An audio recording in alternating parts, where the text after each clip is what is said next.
morning guys, this is Je and welcome to my channel. So magandang umaga dahil 2:40 na, 2:40 in the morning na. So may biyahe ako ngayon, may ride ako ngayon papunta sa hometown ko.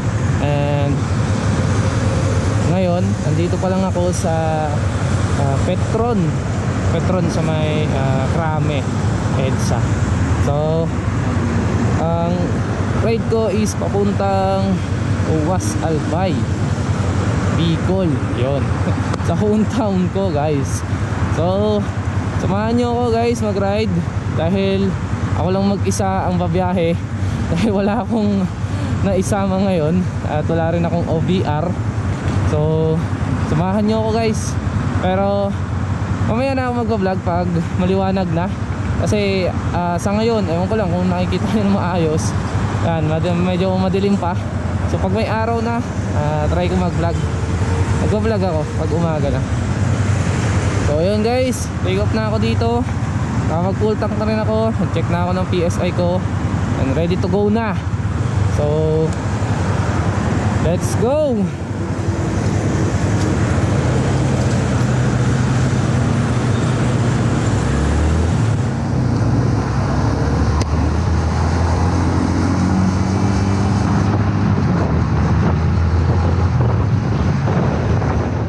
A few inches later. So guys, nandito na ako sa may Pililla. Ayan yung Petron. And ewan ko kung nakikita nyo kasi madilim pa. Dito na yung paakyat ng Kabintik. So stop over muna ako dito saglit dahil tinawag tayo ng kalikasan. Wrong timing si kalikasan during rides, di ba? Pag tinawag tayo ng kalikasan, wala tayong magagawa kundi mag-stop. At nagkonting chicha na rin ako para dire-diretso na ulit. So medyo malayo-layo pa ako guys.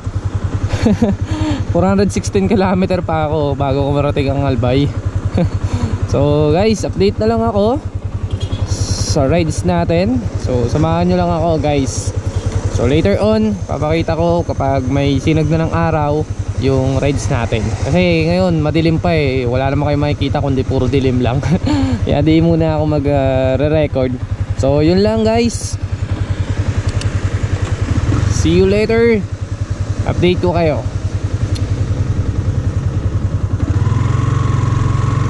Rough road pala to. Tomorrow. What's up guys? Nandito na ako sa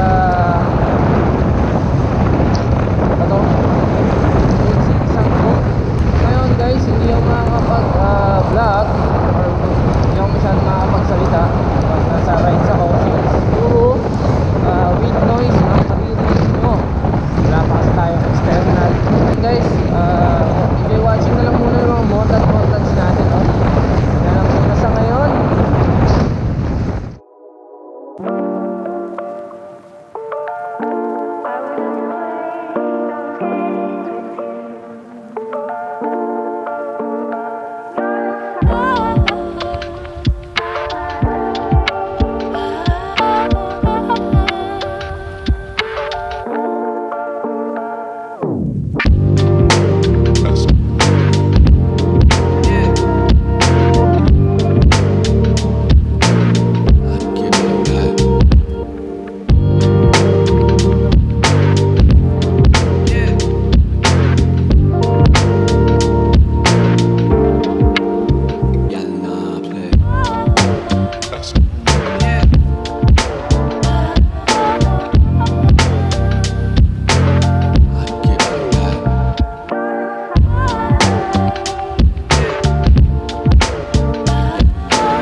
So yun nga guys, nagpagas lang ako. Second gas up ko ay sa Petron sa may Camp Crame. Ito yung second gas up ko. Nandito na ako sa Quezon. Hindi ko alam kung anong eksaktong lugar to eh. Pero ang sabi, paakit na daw ko ng Bitugang Manok dyan sa unahan. Ito yung pinakaayaw ko sa lahat. Maabutan ng ulan during rides. Napakahirap kasi visibility mo mababawasan, tapos delikado kasi madulas yung kalsada, kaya yung pacing mo mababawasan. So malamang sa alamang hapon na siguro ko nito makakarating sa Albay kasi gantong pacing talagang abutin na ng hapon. Saka delikado rin pati, mahirap na kami naman disgrasya, di ba? So medyo malapit na to sa zigzag road guys. Slight right daw ako, zigzag road dito.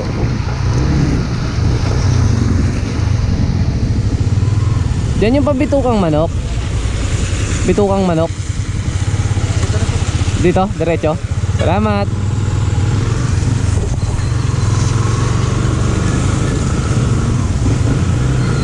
So guys, ito na nga, packet na ako ng Bitukang Manok. Woo! Ngayon pa lang ako makakadaan dito. First time ko. Kasi yung mga bus na nasasakyan namin, hindi na dito dumadaan, doon sa kabila. So guys, nakakalito. Akala ko counter ako. Akala ko pinapa-counter flow ako guys. Ayun na nga yun guys, Bitukang Manok. Yeah. Oh, what's up? May mga nag-a-assist naman. Dahan-dahan lang daw dito. Dahan-dahan lang tayo. Kaway, kaway. Thank you. Pinauna na lang ako. Woo! Bitukang Manok. Eh. Parang ang sarap mag-picture dito sana guys, oh. Woo, guys, Bitukang Manok. Kung nakikita nyo sa harapan ko. Since 1969. Woo.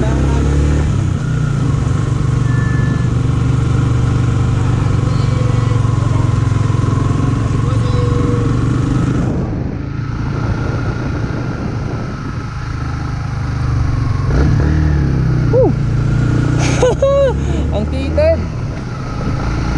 Okay, dito counter na ako dito.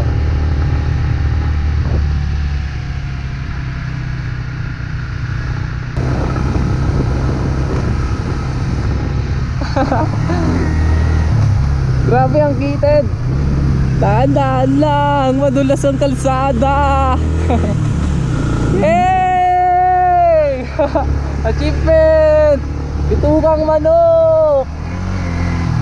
Sana pwede ako mag-picture doon, no? Hindi ako makakapagpa-picture. Gusto ko sana magpa-picture. Doon, no? Picture sana ako. Woo! Hindi na ako nag-picture, guys. Medyo delikado, nakakakaba. Ang daming pababa sa sakyan, eh. Nakakatuwa! Nakadaan ako ng Bitukang Manok by myself. Matuling ang taga Bicol, ngayon lang nakadaan sa Bitukang Manok. So guys, montage na lang muna ulit. Dahil sa tingin ko hindi nyo na ako naririnig.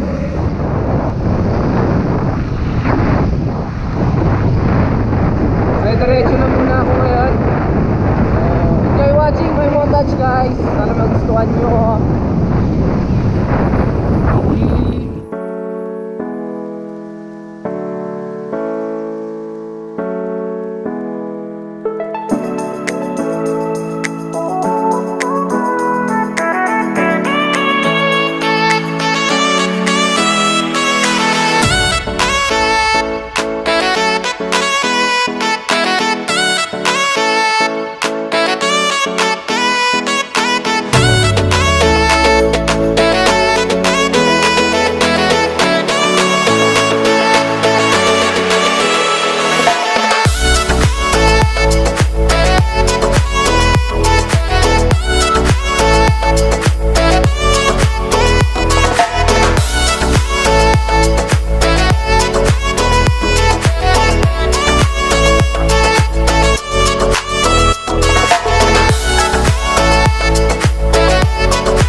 What's up guys?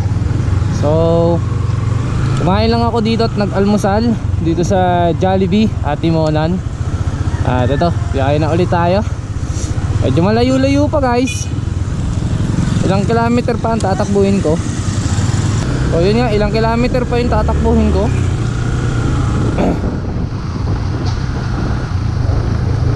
This way to Bicol. So wala pa ako sa nag-gateway to Bicolanda. So yun guys, ito biyahe na ulit. So montage na lang ulit tayo guys. Rain, alam nyo naman yan, medyo malakas yung wind noise na yan. Kaya montage na lang muna. So nabusog naman ako. Busog na ako. Yun na yung almusal ko dun sa Jollibee. And dire-diretso na to. So kasi malayo-layo pa tayo. Ilang kilometer pa to? 200 kilometer pa. Sobrang layo ko pa guys. So enjoy watching na lang muna ng mga montage natin.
Guys, nandito na ako sa Calagua. Ano ba? Tama ba ako? Calagua. So yun na yun. So nag-stop lang ako saglit doon sa may 7-Eleven. Palit ako ng memory card at battery na doon. So medyo malayo pa ako. 100 kilometers pa. 228 kilometers pa. Yun na lang ulit guys. Later. So guys, paus pa. So guys, kitang-kita nyo naman, nandito na ako sa gateway to Bicolanda. Woo! Ramdam ko na ang Bicol, mga paps, mga sir, mga moms. Grabe, nakakatuwa.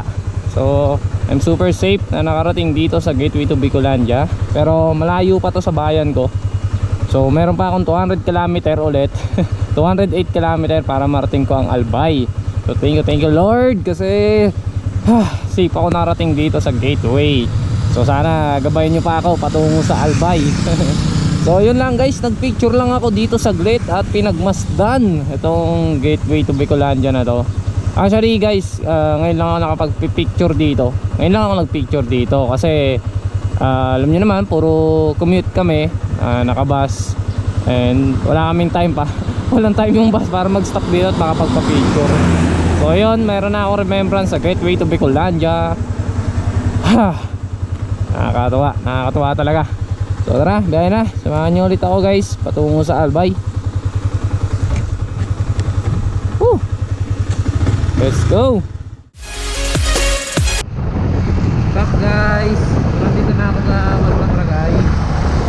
So mga ano pa, tatlong ano pa, bayan pa, dito or apat pa. Kasi nandun dito ako sa Bobo, tapos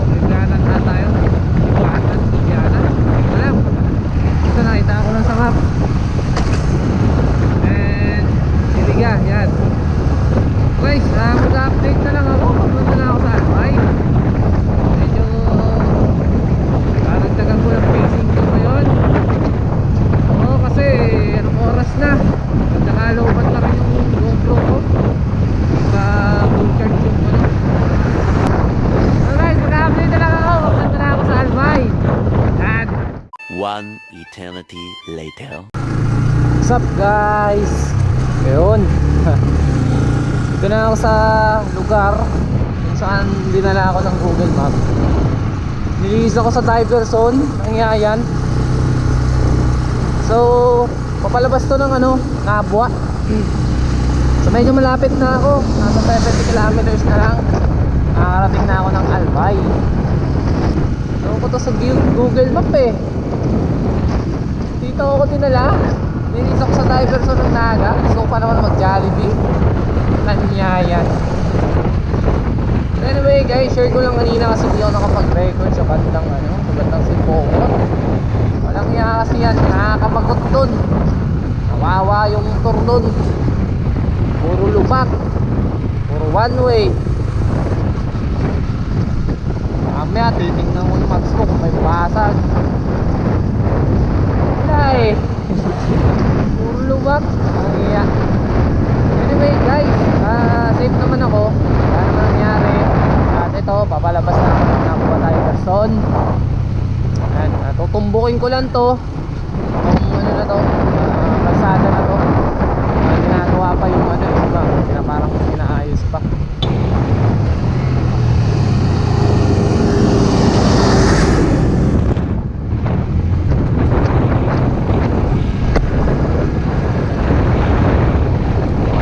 Google, pansan mo ako dinala. Babanggain tuloy ako ng mga truck na to. Parang gusto ko na bumalik Walang iya Google, hindi pa tapos yung kalsada dito. Dito mo ako dinala. Ay naka. Kawawa si Doxo. Kawawa si Doxa. Buti na lang tuyo yung daan dito. Bilis umaraw after ng bagyo.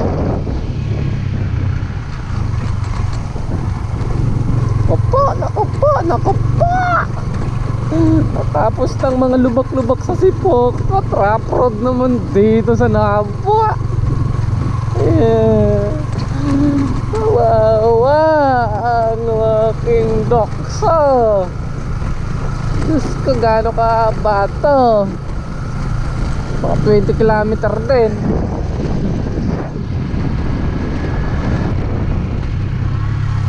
Naku po.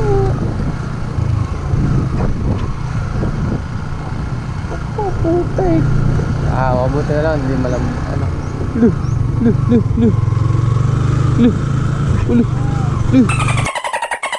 Dito pang rough road, Google. Ano ba? Ba't dinala mo ako sa rough road? Hindi pa tapos na kalsada. Tapos may to. May yung Google to. Wala ako sa rough road. Tek. Ano to? Ano to? Ano to? Ano to? Gamitin ang technique ni Motodeck. Ang advice ni Motodeck, sagasaan mo lang yan. Huwag mong pepranuhan. Sagasaan. Sagasaan lang.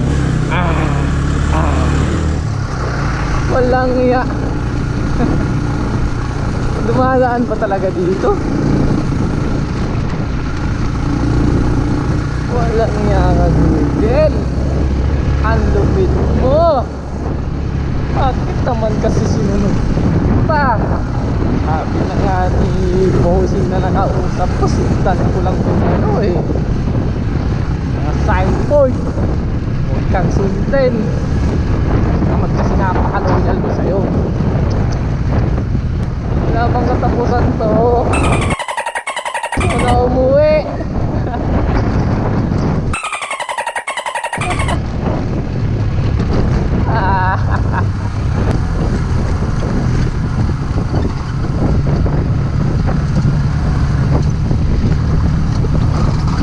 Yan. Sopra.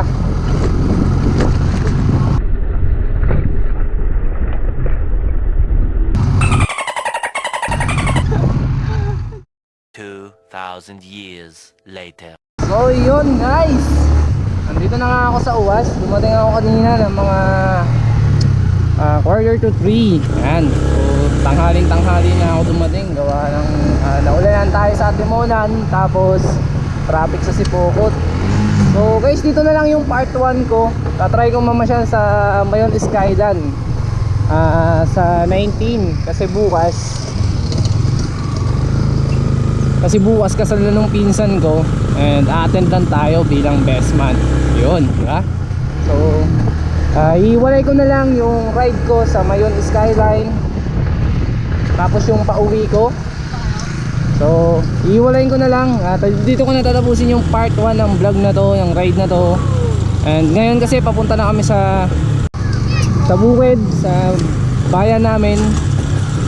And medyo may kalayuan pa ng konti, mga ilang kilometro din to. And palobat na rin si GoPro. So yun lang guys, maraming salamat sa panonood. Abangan nyo yung part ko sa Mayon